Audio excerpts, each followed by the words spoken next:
Dear student, today we will discuss about the section vertebrata. किसके बारे में बात करेंगे हम? वर्टिब्रेटा। तो लास्ट वीडियोस के अंदर हमने कॉर्डेटा के क्लासिफिकेशन हमने पढ़ ली थी और हमने किसके बारे में बात कर लिया था बेटा? यहाँ पर प्रोटोकॉर्डेटा के बारे में बात कर लिया था। आज हम बात करेंगे वर्टिब्रेटा। वर्टिब्रेटा का मतलब क्या होता है? जो नोटोकोड होगी बेटा, नोटोकोड इज प्रेजेंट इन, कहाँ प्रेजेंट होती है वो? एम्ब्रियोनिक लाइफ में प्रेजेंट होगी। कौन सी लाइफ में प्रेजेंट होगी? एम्ब्रियोनिक लाइफ में। बट अडल्ट के अंदर, इन अडल्ट, किसके अंदर बेटा? अडल्ट के अंदर ये क्या हो जाती है? रिप्लेस हो जाएगी। In adult it is replaced into, क्या हो जाती है? रिप्लेस। किसके अंदर रिप्लेस हो जाती है? वर्टिब्रल कॉलम के अंदर रिप्लेस हो जाती है। इसलिए इसे क्या कहा गया? वर्टिब्रेटा कहा गया। और वर्टिब्रेटा का हमने क्या भी कहा था? क्रेनिएटा भी कहा था। मतलब इसके अंदर क्या भी मिलेगी? क्रेनियम भी मिलेगी। ओके बेटा, क्लियर है सारे बच्चों को? तो इसीलिए हमने एक स्टेटमेंट भी बताई थी इसको कि ऑल वर्टिब्रेट्स आर कॉर्डेट्स।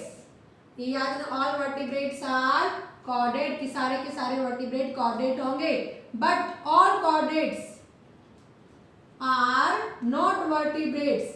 हालांकि अब तो तुमसे क्वेश्चन नहीं पूछते, बट 11th क्लास के अंदर आपको एक कॉमन क्वेश्चन मिलता है ये, और इसको कहते हैं justify this statement, all chordates are not vertebrates. और क्या कहते हैं बेटा? इसको जस्टिफाई करो इस स्टेटमेंट को। आप कहोगे बिल्कुल ये स्टेटमेंट बिल्कुल सही है कि all vertebrates are chordate, because की वर्टिब्रेट्स से कॉर्डेट इसलिए है because in their embryonic life there are the presence of the notochord, notochord. जो भी कॉर्डेट के कैरेक्टर्स होते हैं वो प्रेजेंट होते हैं, but in every chordate such as cephalochordates है, यूरोकॉर्डेट है, there are no absence of the vertebral column। वहाँ only and only क्या प्रेजेंट होगी? नोटोकॉर्ड, जो रिप्लेस नहीं हुई है।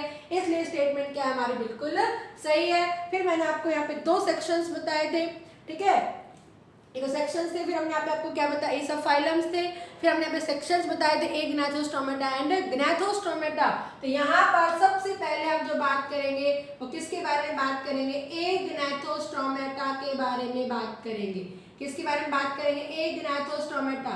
ए का मतलब क्या हो जाएगा? विदाउट। ग्नैथो का मतलब क्या हो जाएगा? जो। एंड स्टोमेटा का मतलब क्या हो जाएगा? माउथ हो जाएगा। क्या हो जाएगा? माउथ। किनके माउथ में? जो प्रेजेंट नहीं है, जोलेस होते हैं ये। क्या होंगे? जोलेस होते हैं। एंड समथिंग फिश जैसे दिखाई देते हैं, but not true fish. True fish नहीं होती है ना, तो क्योंकि फिश का जो मेन कैरेक्टरिस्टिक फीचर होता है पेयर्ड फिन्स होती है। क्या होंगी? पेयर्ड फिन मिलेंगी। यहाँ पे फिन तो प्रेजेंट है बट पेयर्ड नहीं कहेंगे हम इन्हें, ठीक है? पेयर्ड फिन्स नहीं होती है। दूसरा, इनकी बॉडी पर स्केल्स होते हैं। कभी भी आप छोटे बच्चे होंगे, आपने ड्राइंग बनाई होगी, आपने इस तरह से क्या बनाई होगी? इस तरह से आपने फिश बनाई होगी। कैसे भी हम बताएंगे आपको अलग अलग तरह की। फिर आपने हमेशा इस तरह के स्ट्रक्चर ड्रॉ किए होंगे ना बेटा, इस तरह के, क्योंकि ये क्या होती है? स्केल्स होते हैं। ऐसे ऐसे करके आपने फिन्स बनाए होंगे जो पेयर्ड फिन्स हो जाते हैं, होते ना। तो यहाँ पर समथिंग फिश जैसी इलोंगेटेड दिखाई देगी, स्पिंडल शेप की दिखाई देगी, बट एक्चुअल में ये फिश नहीं है। तो इन्हें हम ट्रू फिश नहीं कहेंगे, क्योंकि इसके अंदर ना तो पेयर्ड फिन्स मिलते हैं और ना ही बॉडी में स्केल्स। तो इनके अंदर ना तो क्या मिलेंगे? No paired fins, absence of the paired fins नहीं है। और अलग तरह के बड़े बड़े फिन्स टाइप में मिलते हैं। और absence ऑफ स्केल्स, क्या भी नहीं मिलेंगे? स्केल्स भी नहीं मिलेंगे। बाकी मोस्टली कैरेक्टर फिश से मिलते हैं, बट फिश नहीं कहा जा रहा, क्योंकि ना तो इनके अंदर पेयर्ड फिन्स है ना इनके अंदर स्केल है। तो इन्हें भी क्या कहते हैं? हम ट्रू फिश नहीं कहेंगे। ओके बेटा, और एक ग्नैथोस्टोमेटा के अंदर क्लास है, आज टाइम एक ही क्लास बची हुई है, बाकी कोई क्लास नहीं, एक्सटिंक्ट हो चुकी है। उसके अंदर जितने भी स्पीसीज को लिया गया था एक्सटिंक्ट हो चुकी है। आज की तारीख में जो हम पढ़ते हैं वो क्या पढ़ेंगे? साइक्लोस्टोमेटा पढ़ेंगे। क्या पढ़ेंगे? साइक्लोस्टोमेटा। साइक्लो का मतलब क्या होता है? सर्कुलर। स्टोमेटा का मतलब क्या होगा? माउथ। जिसका माउथ सर्कुलर टाइप का होता है और सकिंग टाइप का होता है। किसका टाइप होता है? सकिंग। सक्कर्स बोलते हैं इन्हें, चूसने वाले बोलते हैं। लीच होता है ना, उसका माउथ भी गोल गोल होता है। शक्कर चूसने वाले होते हैं। अगर कभी किसी ने कभी कोई बच्चे को जैसे डिस्कवरी देखने का, एनिमल्स के बारे में देखने का बहुत ज़्यादा शौक होता है, और कभी किसी ने उसमें समुद्र के अंदर देखा हो, तो अगर कभी किसी बच्चे ने नोट किया हो, जो शार्क होती है, बड़ी बड़ी फिश होती है, उसके अंडर सरफेस या फिर ये व्हेल होती है, इसके यहाँ पे कुछ फिश चिपकी सी हुई होती है, एक्चुअल में वो साइक्लोस्टोमेटा होगी। अपने माउथ से सककर एक्टोपैरासाइट की तरह बिहेव करेगी, उसके साथ साथ चलती रहती है, चिपक जाती है। और शार्क ने कुछ खाया और क्या क्या सारी चीज नहीं खा पाते, उसका कुछ हिस्सा नीचे गिर गया, और उसको कौन खा जाते हैं? ये कौन खा जाएंगे? साइक्लोस्टोमेटा खा जाएंगे। तो मोस्टली एक्टोपैरासाइट की तरह बिहेव करेंगे, बीमारी कुछ नहीं कर रहे हैं, उसके चिपक जाते हैं, सकिंग टाइप का माउथ होता है, चिपक जाएंगे जैसे लीच के टाइप में, इसलिए इसे क्या कहा गया? साइक्लोस्टोमेटा कहा गया। क्या कहा गया? साइक्लो। आज यही स्पीस, इसी के अंदर, इसी की क्लास के मेंबर्स लिविंग है, बाकी सारे के सारे एक्सटिंक्ट हो चुके हैं। तो और क्लास कुछ भी नहीं है, ओनली एक क्लास पढ़नी है हमें, और कौन सी क्लास पढ़नी है हमें? साइक्लोस्टोमेटा। इतनी मेरी बात समझ में आई सारे बच्चों को? तो मैंने क्या कहा? Vertebrata, craniata with cranium present है, नोटोकॉड तो प्रेजेंट है, बट एम्ब्रियोनिक लाइफ में और अडल्ट में नोटोकॉड ही रिप्लेस हो जाएगी वर्टिब्रल कॉलम में। रीढ़ की हड्डी, बैकबोन जिसे हम कहेंगे, इसलिए हम क्या कहेंगे? All vertebrate chordate, but all chordates are not vertebrate. इसके हमने दो सेक्शन बताए, एक ग्नैथो और ग्नैथोस्टोमेटा। एक का मतलब विदाउट, ग्नैथो का मतलब जो, स्टोमेटा का मतलब माउथ, कि माउथ में कोई जो नहीं है, जॉलेस है। इन्हें जॉलेस फिश भी कहा जाता है कॉमनली। क्या कहा जाता है? Jawless fish. मैंने अभी आपको बताया कि फिश जैसी दिखाई देती है ये, बट है नहीं फिश, क्योंकि पेयर्ड फिन्स नहीं और स्केल्स बॉडी में प्रेजेंट नहीं होंगे। और इसके अंदर हम एक ही क्लास पढ़ते हैं, और कौन सी क्लास पढ़ेंगे हम? साइक्लोस्टोमेटा। कौन सी क्लास पढ़ेंगे बेटा हम?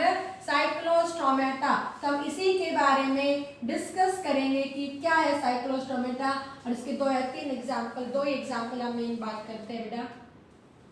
अब हम सबसे पहले बात करेंगे बेटा इसके कैरेक्टर्स।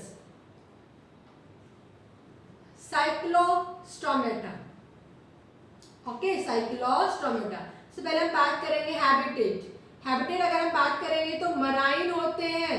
क्या होते हैं? Marine, but for spawning. Spawning का मतलब समझते हो ना बेटा?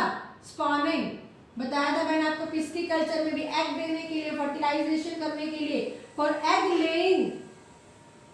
ये कहाँ माइग्रेट कर जाती है? They migrate to fresh water. जिंदा नहीं रह पाते उनके समुद्र के अंदर, they migrate to fresh water. क्योंकि फ्रेश वाटर में जैसे ही चले गए अंडे देने के लिए, अंडे देते ही उनकी अडल्ट मर जाती है, क्योंकि वहां पे उस फ्रेश वाटर में अपने आप को टॉलरेट नहीं कर पाती है, वो मर जाएंगी। इन अंडों से जब लार्वा निकलेंगे तो लार्वा कहाँ माइग्रेट कर जाते हैं? माइग्रेट टू ओशियन, समुद्र में दोबारा से क्या कर जाएंगे? वो माइग्रेट कर जाएंगे। तो ये चीज याद रखना।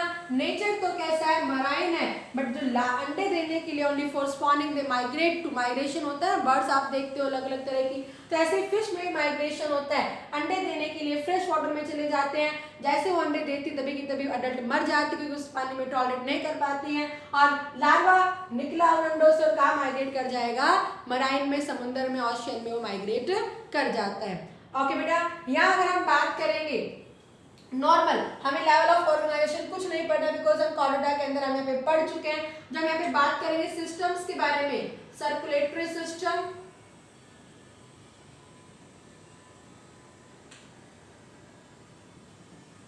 रेस्पिरेटरी ऑर्गन्स के बारे में, ठीक है, डाइजेस्टिव सिस्टम तो कंप्लीट ही है, क्लियर सारे। तो सर्कुलेटरी सिस्टम कैसा होगा? यहाँ पर क्लोज्ड टाइप का होगा। रेस्पिरेटरी ऑर्गन्स क्या होंगे? गिल स्लिट्स है बेटा। क्या है? गिल स्लिट्स है, गिल भी नहीं बने हैं प्रॉपर, गिल स्लिट्स होंगे, जो कितने में होते हैं? 6 to 15 पेयर्स। भाई गिल्स में इस तरह की लगा लो फिश है, एक इधर मिलेंगे और इधर मिलेंगे, तो पेयर में होंगे हमेशा गिल्स। तो कितने? 6 to लेकर 15 पेयर में क्या होंगे? गिल स्लिट्स होंगे, जिससे वो रेस्पिरेशन लेते हैं। डाइजेस्टिव सिस्टम कैसा है? यहाँ पर कंप्लीट डाइजेस्टिव सिस्टम होगा। कैसा सिस्टम है बेटा? ये कंप्लीट डाइजेस्टिव सिस्टम है। और इसका जो माउथ होता है वो कैसे टाइप का होगा? सकिंग टाइप का होगा, शक्कर टाइप का होगा। ओके बेटा, क्लियर है सारे बच्चों को? तो हमने क्या कहा? डाइजेस्टिव सिस्टम के बारे में बात की। अगर हम बात करेंगे एक्सक्रीटरी ऑर्गन्स के बारे में, किसके बारे में बात करेंगे? एक्सक्रीटरी ऑर्गन, तो यहां से सब में किडनी ही आ जाएगी। क्या आ जाएंगे बेटा, पेयर ऑफ किडनी प्रेजेंट होगी। क्लियर है। फिर अगर हम बात करेंगे रिप्रोडक्शन, सेक्सुअल रिप्रोडक्शन ही होता है, सेक्सुअल नहीं होता है। अगर हम बॉडी की बात करेंगे तो सबको पता है यहाँ पे कैसी बॉडी होनी शुरू हो जाती है, सबके अंदर ही डायसियस, मेल अलग होगा और फीमेल अलग होती है।